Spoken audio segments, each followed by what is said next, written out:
নমস্কার বন্ধুরা, আরও একটা নতুন রেসিপির ভিডিওতে আপনাদের সবাইকে স্বাগত। আজকে তৈরি করছি মোমো। আর কে না জানে মোমো বাচ্চার থেকে বড় সবারই ভীষণ পছন্দের। আর এই মোমোটা আমি তৈরি করছি চিকেন আর ভেজিটেবিল দিয়ে, যাতে যেসব বাচ্চা একদমই ভেজিটেবিল খেতে চায় না তারাও খুব আরামসে খেয়ে নেবে। আর মোমোতে আপনারা জানেন ভীষণ কম তেল মশলা, সেজন্য এটা কিন্তু একদিক দিয়ে ভীষণ হেলদি। তো আসুন দেখে নিই রেসিপিটা। একটা ব্লেন্ডার জারের মধ্যে 250 গ্রাম মতো বোনলেস চিকেন নিয়ে নিয়েছি। 4টে কাঁচা লঙ্কা আর 10-12 কোয়া রসুন দিয়ে ভালোভাবে ব্লেন্ড করে নিয়ে একদম পেস্ট বানিয়ে নিয়েছি। এই পেস্টটা একটা বাটির মধ্যে বের করে নিয়েছি।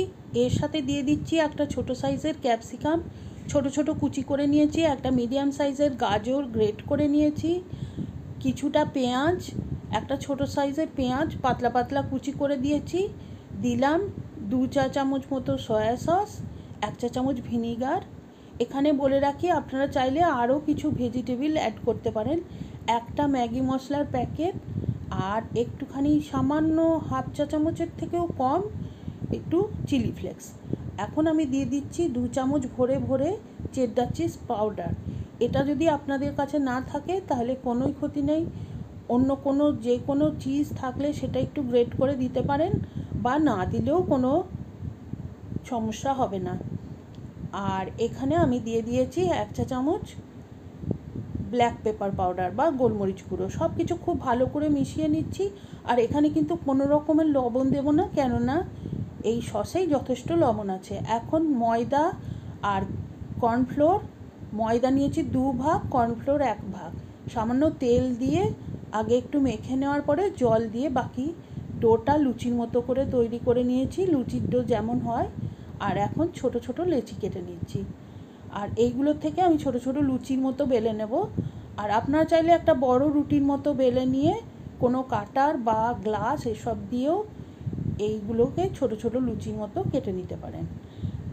আর প্রথমে আমি একটা খুব সহজ মোমো ডিজাইন দেখাচ্ছি, যেটা খুব সহজেই আপনারা সবাই করতে পারবেন। সেটা হচ্ছে এই পোটলি মোমো বলা যেতে পারে। এটা একটা পুটুলির মতো তৈরি হবে, কিছুই অসুবিধা নেই। আর বাকি আপনারা দেখতে থাকুন, বিভিন্ন রকমের মোমো ডিজাইন আমি দেখাচ্ছি। আপনারা যারা মোমোর ডিজাইন ঠিকঠাক করে বানাতে পারেন না তারা এগুলো কিন্তু খুব সহজেই তৈরি করতে পারবেন। আর এগুলো কিন্তু স্টিম হয়ে যাওয়ার পরে একদম দোকানের মতোই দেখতে হয়ে যাবে। তো দেখতেই পাচ্ছেন এইভাবে আমি বিভিন্ন রকম ডিজাইন করে মোমোগুলো বানিয়ে নিচ্ছি। আর সমস্ত ডিজাইনই কিন্তু ভীষণ সহজ।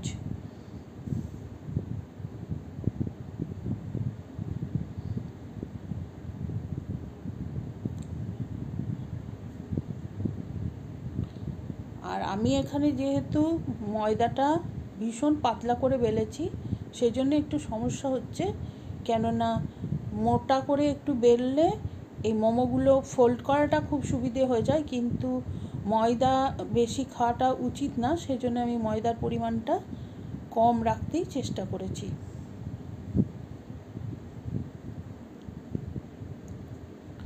আর আপনারা কিন্তু যদি এই পুরটা আগের থেকে বানিয়ে রাখতে পারেন তাহলে বাচ্চাদের স্কুলের টিফিনেও এটা অনায়াসে তৈরি করে দিতে পারবেন, কারণ স্টিম করতে মোটামুটি 12 থেকে 15 মিনিট সময় লাগে।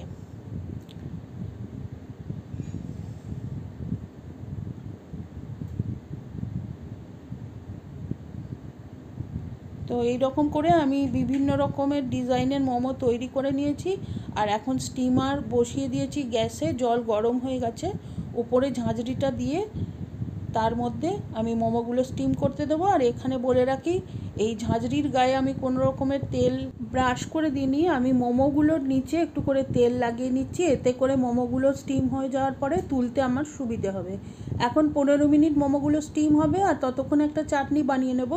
কড়াইতে জল গরম করতে দিয়েছি, তার মধ্যে 4টে শুকনো লঙ্কা আর 4টে দিয়ে দিয়েছি কাশ্মীরি লঙ্কা শুকনো, আর 4টে টমেটো। টমেটোটাই একটুখানি চিড়ে চিড়ে দিচ্ছি, তাতে করে তাড়াতাড়ি এটা নরম হয়ে যাবে। আর কাশ্মীরি লঙ্কা আপনাদের কাছে না থাকলে না দিলেও হবে, সেক্ষেত্রে যখন চাটনিটা বানাবেন তখন 1 চা চামচ কাশ্মীরি লঙ্কার গুঁড়ো দিয়ে দেবেন। আর এখন 5 মিনিট একটু ঢাকনা দিয়ে রাখতেই এটা সেদ্ধ হয়ে গেছে। তো আমি গ্যাসটা অফ করে দিয়েছি আর এগুলোকে আমি জল থেকে তুলে রাখছি। আর ঠান্ডা হলে টমেটোর খোসাগুলো কিন্তু নিজে নিজেই আলাদা হয়ে যাবে। তো আমি তখন এগুলোকে একটা ব্লেন্ডার জারে দিয়ে ব্লেন্ড করে নেব। এর সাথে দিয়ে দিচ্ছি 4টে কাঁচা লঙ্কা, 5-6 কোয়া রসুন, 1 ইঞ্চি আদার টুকরো আর 1/4 কাপ মতো বাদাম। চিনে বাদামটা আমি আগেই ড্রাই রোস্ট করে খোসাটা ছাড়িয়ে রেখেছিলাম। সব কিছু ভালো করে ব্লেন্ড করে নিয়েছি। আর এর মধ্যে আমি দিয়ে দেব আন্দাজ মতো লবণ, দিয়ে আরও একবার এটাকে মিহি করে ব্লেন্ড করে নেব। দিয়ে দিয়েছি কিছুটা ধনেপাতা। এটা থাকলে দেবেন, না থাকলে না দিলেও হবে।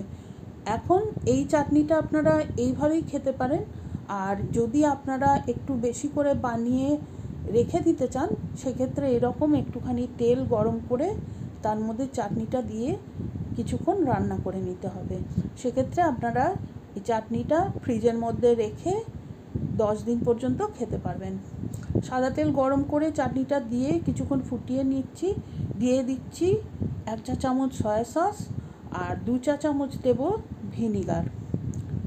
এতে করে চাটনিটা দীর্ঘদিন ভালো থাকতে সাহায্য করবে। ভালোভাবে একটুখানি চাটনিটা ফুটে উঠলেই আমার চাটনি রেডি হয়ে গেছে। আর এদিকে আমার 15 মিনিট হয়ে গেছে। এখন মোমোগুলোকে আমি তুলে নেব। দেখুন সমস্ত মোমো কিন্তু সুন্দরভাবে রেডি হয়ে গেছে। চাটনি দিয়ে সাজিয়ে পরিবেশন করে দেবো। আপনারা বাড়িতে অবশ্যই একবার এইভাবে ট্রাই করে দেখবেন। কমেন্ট করে জানাবেন কেমন লাগলো। আর রেসিপিটা ভালো লাগলে please like, share and subscribe my channel.